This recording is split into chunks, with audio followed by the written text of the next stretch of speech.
And let's say we're in Manchester for first, and then we will come to London. Okay, let's say we're in Manchester, and the house price is £90,000 or £100,000. So you start with 5,000. At the end of year one, you've got this at the beginning. This is right at the beginning. Your capital and your savings at the very beginning is the same because your capital is your saving. So you've got zero saving. Let's say it's all capital. You invest the £5,000. Your return on investment is 1.3, so that's £1,500. 10% is 500, so 20% is 1,000, and so on. So 30% is 1,500. So at the end of the first year, you've now got 6,500. Yeah, you with me so far? Yeah. At the beginning of the next year, you've got 6,500. You then invest. This person can save £8,000 per year. So this part here. These three are the beginning of the year. So at the beginning of the year, they can invest their capital that they've had at the end of that year, plus the profit they made, which was that, and they've actually still been working, so they've saved up another £8,000. So they've now got these two figures added together, which is 14,500. So they're going to invest all of that at the beginning of year two. At the beginning of year two, they invest 14,500. They'll get a return on investment, 30% of 4,350. Now at the end of the second year, they've got 18,850. Okay, and these are very small figures. Some of them they're very realistic. Well, 30% sometimes is a bit hard to find, but it's doable. So now at the beginning of year three, they've got their capital, 18,850. They still are saving £8,000 a year, not even taking into account that they've increased, their prices might increase or their salary might increase. We're not taking that into account. Now they've got both of these added together, 26,000. They invest that, they make that much, 8,055, and they've got that much. So let's say that the house price that they want to buy is 90,000. Based on those figures, at this £5,000 plus them investing 8,000 every year and investing them 30% every year, it would just take year 6 to buy the house outright. So in 6 years, they could buy a 100,000 plus house in just 6 years by doing those three things. By being very, not cautious, but by being very clever and using the compounding effect. Because this is effectively compounding. Compounding, Einstein says, as he's saying, compounding is the eighth wonder of the world. Compounding is where there's two types. There's compounding interest, which is not allowed, and then there's compounding your profits, which is perfectly fine. So it means that you invest, you make money, and then you put it back in. You invest, you make money, you put it back in. So you don't really take it out because you don't need it. So in this case, person after 6 years is able to buy the house. Shall we put a different figure in? Let's put in the person's got £20,000. Because most people who want a mortgage would need a deposit anyway. Yeah. So what we're saying is use that deposit, invest it, and then add your savings on top and watch the magic work. So 20,000 is well, we're not saying anyone to do anything with that money. We're just showing an Excel sheet, which is a practical thing, which is realistic with the real figures. So is it realistic to say 30%? Yeah, we'll reduce it. Yeah. Realistically, most investments if you're going to do, people are going to invest cash is anywhere from a few percent. If you're going into double figures, you're lucky. Yeah. So when you're with people who are in the investing world, and they come across investment in companies as like a daily thing, then it is possible to find them. But those are things which will never be marketed. So it can never be marketed openly like that. So it's all about connections and relationships. So it's possible. But what we'll do is we will look at lower percentages. So let's just change one variable, £20,000. So the person in Manchester now could actually buy a house around year 4. They start with 20,000, but in 4 years they can actually buy the house outright. Let's change the savings, tell him 5,000. So they can only save £5,000 a year. No, so it'd only take them an extra year 5, by doing the same thing at 30%. Let's reduce the percentage, 20%, 1.2. Still, year 6. So let's reduce it to 1.10. So 10%, which is very reasonable. So 10% makes it go a little bit longer, but wouldn't you agree 9 years is far better than a 25-year or 35-year mortgage? because there's loads of people getting interest-based, mortgages in Manchester as well as in London. Maybe in London you're saved from getting in that trap because you can't afford to get a mortgage. But over there's people getting it. So I'm saying saved. So who's going to invest 10%? That's not a wise business. I know there is need for one to be safe. But in terms of but who's going to invest 20,000 for a 10% per annum profit? That doesn't make sense because you have to weigh it against the risk. Every business is risk. What's your risk assessment? But we're not talking about that right now. So that is a separate topic which we can talk about maybe even tomorrow. And I've already talked about some of those points. A high return or a high reward with a low risk. You do that. If there's ever a high risk and a low return, or you don't do that, low reward. That's a simple principle. So there's 4 combinations. High return, high risk, you can Google them and you'll find them. Trading. Yeah, you're going to lose most of your money like that. Low return, low risk, Google them, you'll find them, they're everywhere, but they're very low return. Then the other 2 in the middle, low return, high risk, that doesn't even make sense. Low return, high risk, who would do that? There are people who do it. The third one is the best one, or the last one of these 4, but it's in the middle. High return with a low risk. That is the hard one to find. But if you're in that world, you can find them. Okay? Or you can just meet people who can find them. So let's just say that's why we decreased it. So this person, in 9 years, they're able to buy that house, and it's better than getting a 25-year mortgage, but you have to be very disciplined with your money and do it like this. Now let's say that there's a couple, husband, wife, and so on. They can save double this, so 10,000 a year, they're going to put towards it. And because there's 2 of them, it's 40. So who would like to have this Excel sheet at the end of this? Yeah, I would. Yeah, anyone else? You lot don't want it? Inshallah. Oh, we're going to do the London figures in a second. So if there's 2 of you, both working, and I saw the sisters working here as well, so in London, I know because I've got family here, it a lot of times requires 2 to work to survive. It's hard. 40,000, so you both started off with 40, you're doing 10% return, and you're both saving 10 each year. In just around year 4, they can both buy their house. They can just about buy a bedroom, I think. We're not in London, but in Manchester they could both buy a house. And I know those people who've saved that much, and they can save that much. And between them too, it's possible. So when people see this, they are really surprised. Oh God, I could actually buy a house if I did this in 4 years, and that's 10% return.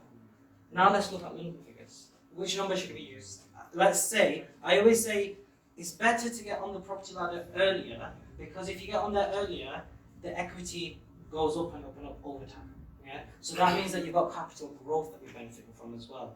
So start small, a flat, 1-bedroom flat, then a 2-bedroom flat, then a house. Don't go to the perfect house, the one with the garden and the drive and all of that. Because if you do, you'll be saving forever, and the price of the property will be growing faster than you can do this. It'll be growing faster than this, potentially. Although London at the moment is going slightly down, it never really goes like that. It is going down and up, and at the moment it's kind of stable, but most estate agents have said it's kind of low. And I know a lot of London investors are investing outside London. So what does that tell you? They're going to Liverpool and Manchester. So those are the people on the ground making the investments. Anyway, by the way, majority of London is not owned by people who live in London. That's another thing to know. Almost something like 80% is owned by international, companies, and so that's a big percentage. It's something to think about. They're benefiting from you living here, but you're not. You benefit in other ways. You're working, making money, but then you're working endless hours of the week. It's something to think outside the box sometimes. Anyway, I'm not saying move. I'm not saying that. Okay, so tell him some London figures, please. What should we go with? 2-bedroom flat? How much does it cost? 250 is exactly what I thought. So we want to reach 250 here. Okay, so how much should we say is the investment? Let's give some figures from one person. Brother Usman, would you like to give some figures? What is this? Combined salary of 50k. So not salary, the saving, the capital that they start off with. Put the 10% deposit. So, Oh no, this is not even. They're not buying a house. They're investing the money into some external investment. That's 25k. Okay, so let's say they both have 25 together, both meaning husband and wife, and they're gonna get. You want to do 10%? 10% return. How much can they both save each year to put towards it? About 10k. Okay, so they're investing the 10k each year that they save. 250 would take them in the region of 11 to 12 years. Okay, so in the region of 11, 12 years, they'll get there. Maybe when they look at that, they might think maybe we should put a bit more or we should save more. So let's see what 15,000 does if they both saved 15. So remember, 11 to 12 years. Suddenly it's gone to 9 years. So around the 9, 10. So they've actually taken off 2 years just because they put in between them an extra 5,000, 2.5 each per year. That Excel sheet shows the power of compounding. It's saving you years. Shall we say they can both save 20,000 per year? If they both save 25, they might be able to. So now 250 is 8-year rate. Year 8. And it's a good thing to watch the property market. If you live in London, you want to buy a house, watch it, keep watching it, see what's happening here, and ask the people who are looking to buy it, ask the people who are selling, keep your eye on it. Don't just take everything from the news and the media, because that's not always the truth either. So, shall we increase the percentages? So let's say that, so it was around year 7, 8. Now let's say 1.2. Suddenly, year 6. Go to 1.3.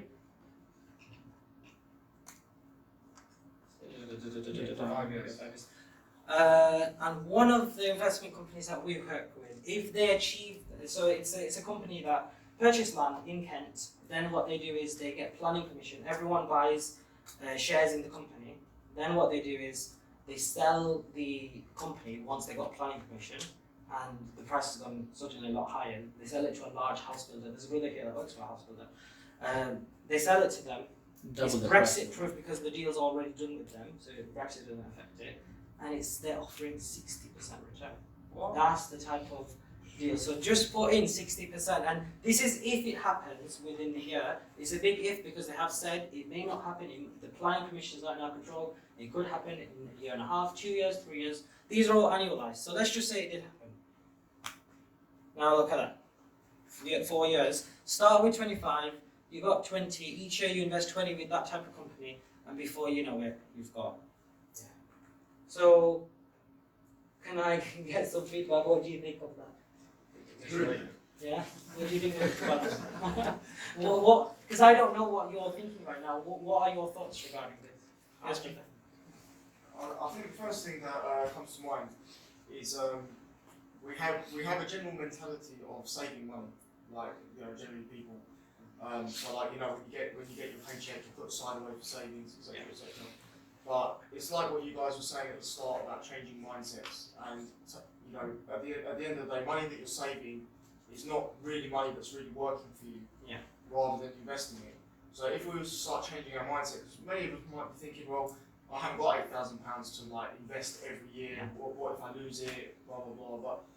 But if we do start changing mindsets, then there is something that you can do. And also, just looking at it, we talked a lot about networking. So if there's like brothers in the room or family members, etc., if you start pulling together, you can increase that 20,000 to even more if you start pulling resources together. And then, you just have to put the plan in place. And this helps you put the plan in place. And trust me, those numbers you can't do in your head. None of us can really do that. Even with a calculator, it's hard. You need an Excel sheet. But I learned a little bit of this from a millionaire trader, but he didn't teach it in the house perspective. He taught it from trading. Then I just made this based upon the compounding effect in trading. Because I don't like trading, let's put it that way. It's too volatile. Okay, but property is a lot more safe. And think about property, it's the only thing that the banks securitize against. There's nothing else other than gold, but property is the only thing. So in the world of banks, they think property is the safest, and generally it is. Okay, bricks and mortar. So anyone else want to have a go at some figures? And then we will, inshallah, very soon finish. Who else wants to have a go at some figures? It doesn't have to be your figures. Can you reduce the amount that's saved each year? Yeah. Say you're putting in 25k, but you're maybe saving, I don't know, 5k? How does that change? So just 5, yeah? Oh yeah, change it obviously to 60%. Yeah, 60% to Maybe, I don't know, 20%. 20%. It's about 10-year mark.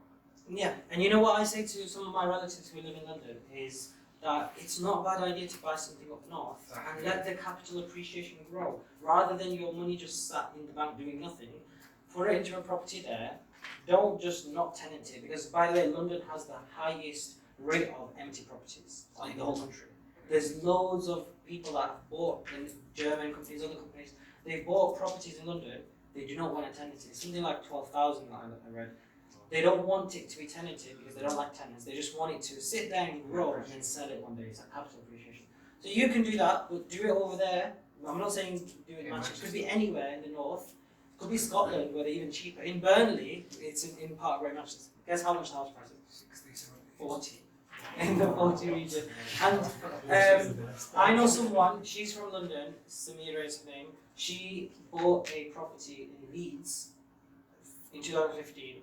She spent £12,000 on it. It's now gone up by £100,000 in these 4 years, 2019. There's extra £100,000 equity. You know, she's done in that. In Leeds. Leeds is in Greater. It's not Great Manchester, but it's very close to us. So things like that is possible. So, do you see? You need to get outside London. I'm joking. Yes, we're good. I'm just curious. You know, once you say you've hit the 250 mark. Yeah. But isn't that going to be taxed? And so. Yeah. It's So. not really going to be that year. You're going to have to wait a couple more years probably. No, you have to pay tax every year. So every time that you make an investment, you can either do it in your company or you do it personally. Yeah. If you do it in your personal name, it will add your profit that you've made will add to your personal income tax, your personal income.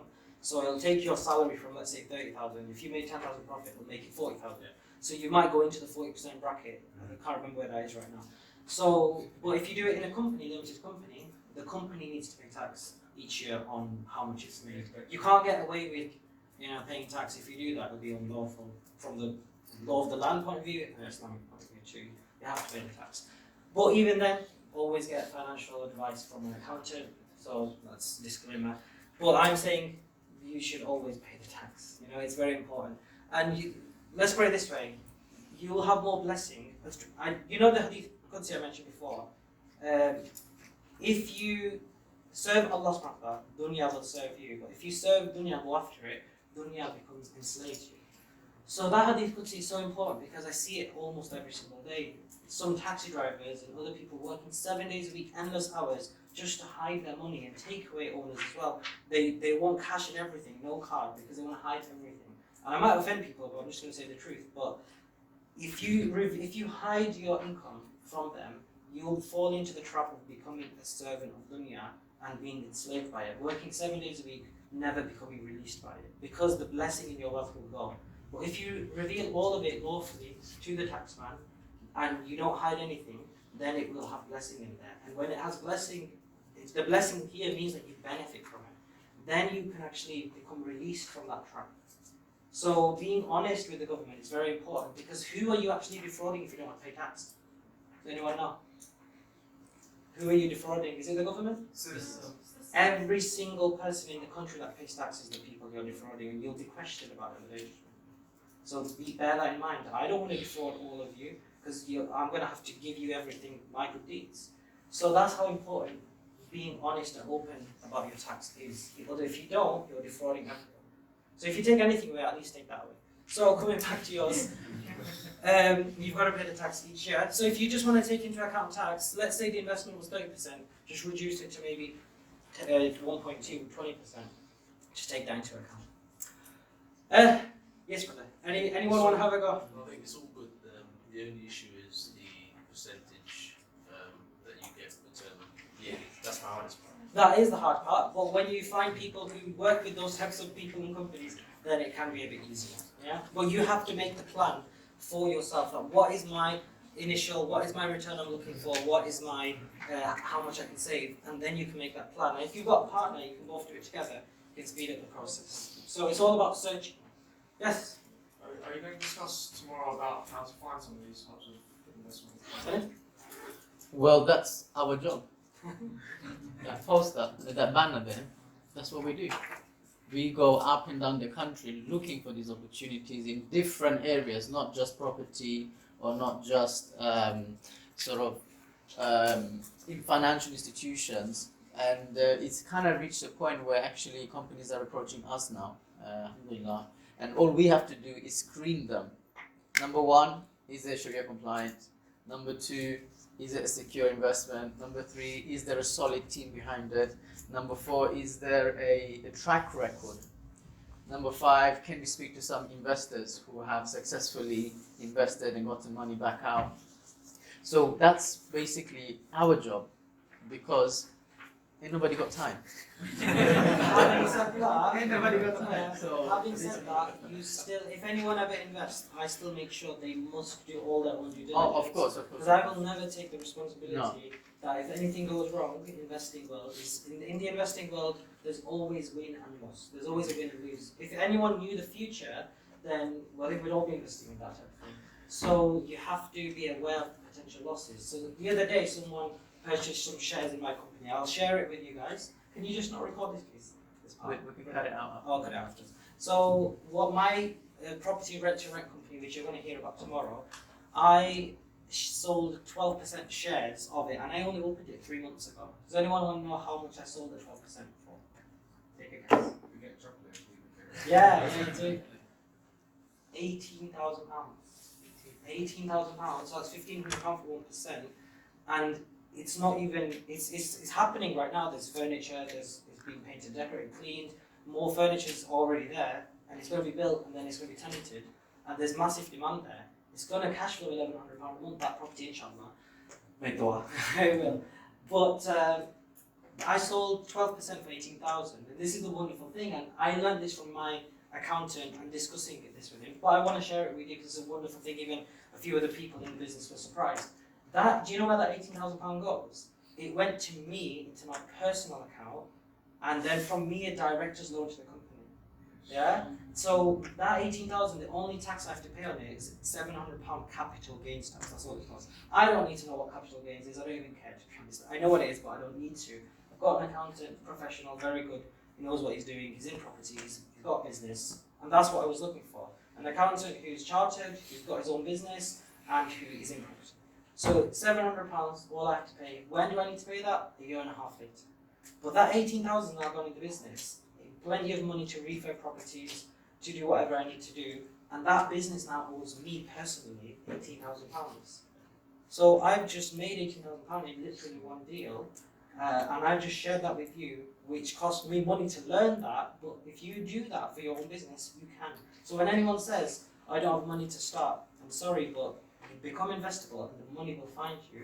And the other investors, the other shareholders that I have in the business, some of them, my two best friends, I'll say their names, Fakrul and Sadiq, they invested in my education at the very beginning. So every single business that I ever open, I always give them a share, and I think that's fair.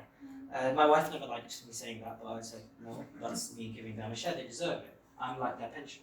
So, so they deserve that. I give them 10% every single time. They don't have to buy anything anymore. And because if they didn't start me off, I wouldn't be where I am now. So they get 10%, and they had the option of selling their 10% share, which they didn't have to pay anything now for, but they had paid for my education about £8,000 each in the past. They could have sold that 10% for 15,000. So, and they didn't want to sell it. So they didn't want to sell it. They wanted to keep it so they see the potential growth of the company. So if I was a teacher 7 years ago, which I was, high school science, and there's many teachers in the group, I was trapped 7 days a week working, planning, marking, endless. And I went through supply teaching, first aid teaching, tuition agency, and it was hard work. I don't want you to think it was easy and it just came like that. Tanim's journey wasn't easy either. It was hard, but it was fun as well. It was exciting, it was enjoyable. Working for yourself is far better than, you work less hard when you work for yourself than you do work for someone else. I think I've never worked as hard as I have when I was teaching. After that, I've never worked that hard again. And I think other people would probably agree. So you're all working harder than me now, but this is what Abdul Hamid was saying, don't work hard, work smart. Work smart is doing leverage and joint venture and outsource all these things. So, to finish with, what we will do is, tomorrow we're going to look at some proper strategies, some proper ways of making this passive income, one specific one and a few others. And inshallah, then you can actually decide, do you want to go and start your own business in your own field? You can do that. Do you want to start a property business with my mentor, who, and by the way, her name is Katrina Lady. So what this shows is that you know, even in Islam, there are men and women that are being very successful. And whether your mentor is a man or woman, it makes no difference. As long as you respect the limits. I don't shake her hand. I can't shake her hand. She knows that. The first time I met her, I wasn't able to, and I had to tell her, and she knows that now. And sometimes when we go to these big networking events, there's loads of men and women there. And they're all doing high fives and doing this and, you know, and all sorts. But you go there, every time, I'm sorry, out of honor and respect for my wife and your husband, we can't shake hands. You know, and what do they say to her? What do you think? They say, wow, I wish my husband. You know? So there's only very few people I've ever had a bad response from. But then afterwards I realised that it wasn't because of me. Something bad was going on in their life. You know, I realised afterwards. So you see, business doesn't conflict with me. Business is in perfect compliance with it. Just to shed a little bit of what's possible now, I know Abdul mentioned, but there's the people that I do my dawah work with, they want me to go to South Africa in November, they want me to teach a marriage workshop in Denmark in the same time, and Bangladesh for a 2-week dawah trip in January. And I can't say no to them, you know, because I don't want to say no, because I want to do that. That's what I do this for. And even when I'm there, I can do my dawah things, but then at the same time, I can be on the phone, do emails, phone calls, WhatsApp, whichever. So you can have both. There's, I know Brother Abdul Hamid has been talking about the balance. Balance is the most important thing. And remember that the sunnah life is the balanced life. You need to have time for the spouse, time for the children, time for yourself. You know, Talim's, if you don't mind me asking, expecting a baby, and I said to him that you must make sure that you have time for yourself. Because if you give all the time to your wife and all the time to your child, and you don't have any time for yourself, you'll collapse. So you have to have time for yourself, exercise, sleep. He didn't have enough sleep today, 2-3 hours he was here. And so today I'm going to tell him to go to bed. So you've got to make sure you've got enough sleep. You know, all these things are important. And in business, you can make sure that you have all of these things. And otherwise, this is what lifestyle is about, it's what business is about. So inshallah, the way I would like to finish is this. And then we will definitely go. What I want each table to do is summarize the 3 financial freedom concepts. So, in this table, do 1 to 3, 4, 5, 6, 7, 8, 9, 10, 11, 12, and 13 is left. So let me give, who did I give 13 to you guys? Yeah, well. So you're going to summarize that to the rest of the class, and then we'll finish. Yeah?